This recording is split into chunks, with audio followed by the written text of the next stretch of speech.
नमस्कार दोस्तों, इस वीडियो में मैं एक्सप्लेन करने वाला हूँ वेब 3.0 क्या होता है एंड वेब 3.0 की शुरुआत कहाँ से हुई थी एंड इसका यूज़ क्या है फ्यूचर में। सो गाइज, आज मैं शाम को रिलायंस मॉल गया था और वहाँ से कुछ शॉपिंग करके आया था।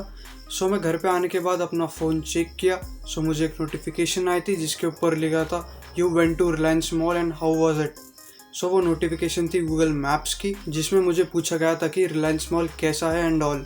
सो ये हुआ कैसे। जैसे हमारे फ़ोन का लोकेशन ऑन रहता है तो हमारी सारी जो लोकेशन स्टेटस है, हम कहाँ कहाँ गए, वो सब गूगल के पास जाता है। In simple words, Google maps मेरी लोकेशन हिस्ट्री का यूज़ करता है एज एन डेटा। आज के वर्ल्ड में डेटा की इंपॉर्टेंस बहुत ज़्यादा बढ़ गई है। ये एक एडवर्टीजमेंट की दुनिया है जिसके अंदर हम कुछ भी सर्च करते हैं तो वो एक डेटा का फॉर्म ले लेती है और कंपनीज इस डेटा को बेचकर प्रॉफिट कमाते हैं।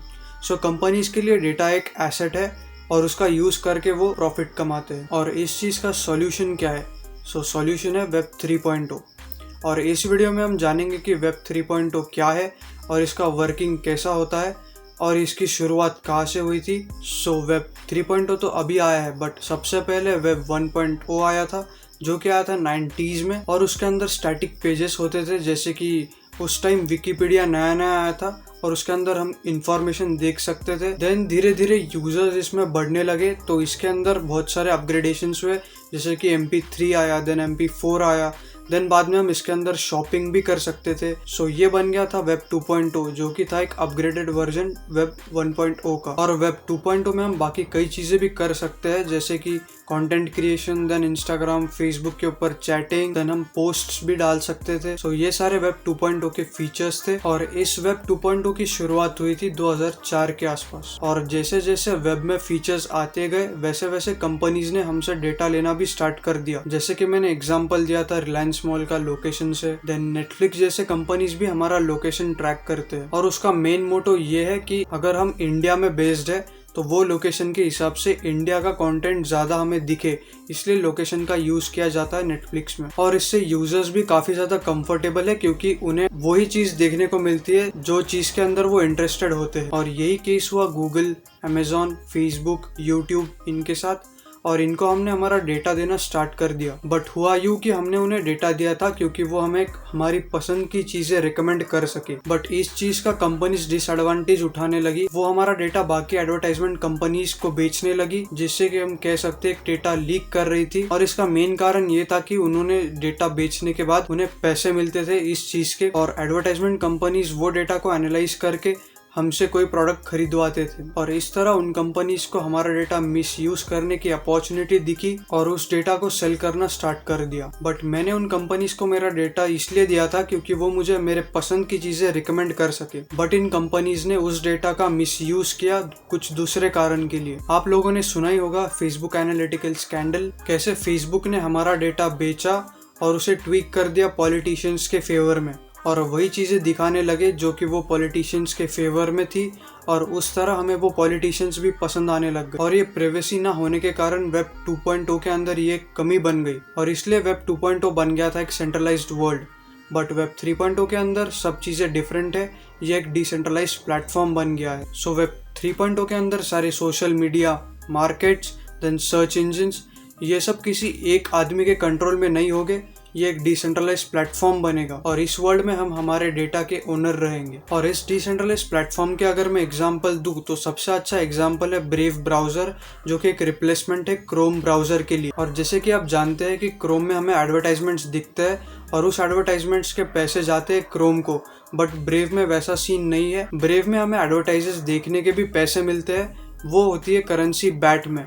बैट एक क्रिप्टो करेंसी टोकन है। और वेब 3 के अंदर सारे जो डेवलपमेंट्स या प्रोजेक्ट्स होंगे वो ब्लॉकचेन के ऊपर बेस्ड रहेंगे। वर्ल्ड में से कोई भी इस ब्लॉकचेन को कनेक्ट कर सकता है, उसका कोई इशू नहीं आएगा। और जब इतने सारे सर्वर्स कनेक्ट होंगे तो वेब 3 शटडाउन होने का कोई चांस ही नहीं आएगा। और इसका एक एडवांटेज ये है कि इसके ऊपर हमने अगर कोई कंटेंट अपलोड किया तो वो डिलीट नहीं होगा, क्योंकि ये एक ब्लॉकचेन बेस्ड टेक्नोलॉजी है जिसके अंदर एक चीज़ अपलोड हुई तो वो परमानेंटली स्टोर हो जाती है। और ये प्लेटफॉर्म का मेन मोटो ये है कि ये हमारी प्राइवेसी प्राइवेट रखना चाहते हैं। ये प्लेटफॉर्म्स हमें हमारा पासवर्ड, यूजर आईडी नहीं मांगते, और हम ये कह सकते हैं कि उसके अंदर हमें एक वॉलेट एड्रेस दिया जाएगा जिससे कि हम ट्रांजैक्शंस कर सकते हैं।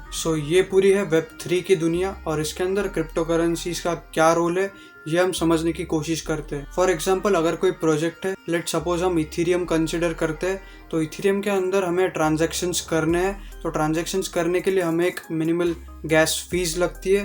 वो गैस फीस होती है इथीरियम में ही, और वो गैस फीस हमें तभी लगती है जब हम कोई ट्रांजैक्शन करते हैं, लाइक बाय और सेल करते हैं। सो वेब 3.0 के अंदर आते हैं NFTs, देन अभी डिसेंट्रल लैंड हम कह सकते हैं, उसके अंदर हम लैंड परचेस कर सकते हैं वर्चुअली, और जो लैंड मैंने वर्चुअल वर्ल्ड में खरीदा है उस चीज़ का मुझे ओनरशिप प्रूफ मिलेगा, वो मिलेगा मुझे NFTs में, जो है नॉन फंजिबल टोकन्स। और इस तरीके से हम ओनर बन जाते हैं हमारे प्राइवेसी के, हमारे डेटा के, और कोई भी हम अगर इसके अंदर परचेस करते हैं तो वो चीज़ हमारी हो जाती है। और Web3 की दुनिया में काफ़ी सारी चीज़ें, जैसे कि मैंने बताया NFT है, देन गेमिंग टोकन्स है, देन इसके अंदर artificial intelligence, machine learning, then metaverse, ये सब चीज़ें Web3 में ही आते हैं। और ब्लॉकचेन जैसे टेक्नोलॉजी का यूज़ करके ये यूजर्स तक पहुंचाया जाता है। और Web 3.0 का ये भी एक मोटो है कि इसके अंदर पीयर टू पीयर ट्रांजैक्शंस हो सके और मिडिल मैन को इसमें कट किया जा सके। सो ये वर्क कैसे करेगा? सबसे पहले अगर हम बात करते हैं किसी क्रिप्टो टोकन की,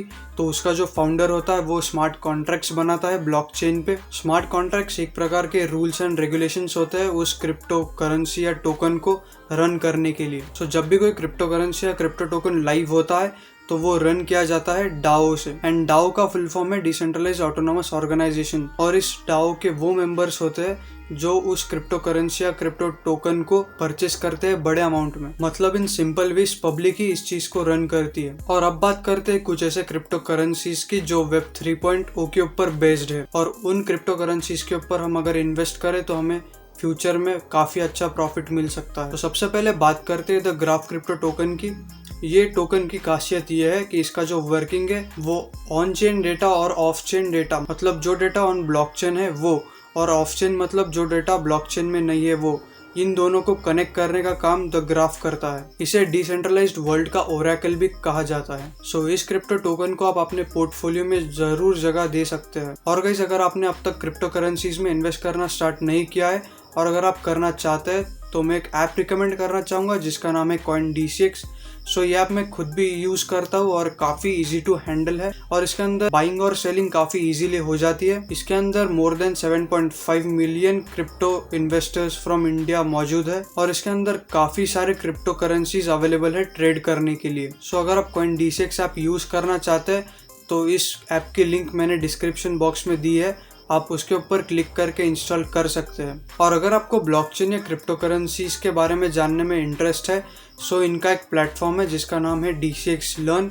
तो इसके ऊपर आप कोर्सेज देख सकते हैं, फ्री में आप सीख सकते हैं। सो उसके भी लिंक मैंने डिस्क्रिप्शन बॉक्स में प्रोवाइड की है, आप वो भी चेकआउट कर सकते हैं। और अब बात करते हैं हमारे सेकंड क्रिप्टो करेंसी की, जो कि वेब 3.0 के अंदर यूज होता है। सो उसका नाम है Polkadot। सो Polkadot का वर्किंग ये है कि ये एक क्रॉस चेन कम्युनिकेशन सिस्टम जैसा यूज होता है। पूरे डिसेंट्रलाइज्ड सिस्टम में बहुत सारे ब्लॉकचेन्स है। सो इन सारे ब्लॉकचेन्स में कनेक्शन बनाने के लिए Polkadot का यूज किया जाता है। सो ये भी एक काफी अच्छी क्रिप्टो करेंसी है आपके इन्वेस्टमेंट के लिए। और बहुत सारे ऐसे क्रिप्टो करेंसीज है जो वेब 3 के अंदर यूज होते हैं, जैसे कि BitTorrent, Chainlink, देन VeChain। सो मैं इस चीज के ऊपर एक डेडिकेटेड वीडियो बनाऊंगा आने वाले टाइम में। और गाइस, अगर आपको वेब 3.0 समझ आया मेरा वीडियो देख के, सो प्लीज लाइक कर देना, और अगर आप हमारे चैनल पे नए हो तो प्लीज सब्सक्राइब कर देना। और अगर आप क्रिप्टो करेंसीज के अंदर इन्वेस्ट करना चाहते हैं तो CoinDCX ऐप है, उसके लिंक मैंने डिस्क्रिप्शन में दी है, वो आप इंस्टॉल कर सकते हैं। Thank you for watching this video and meet you in the next one.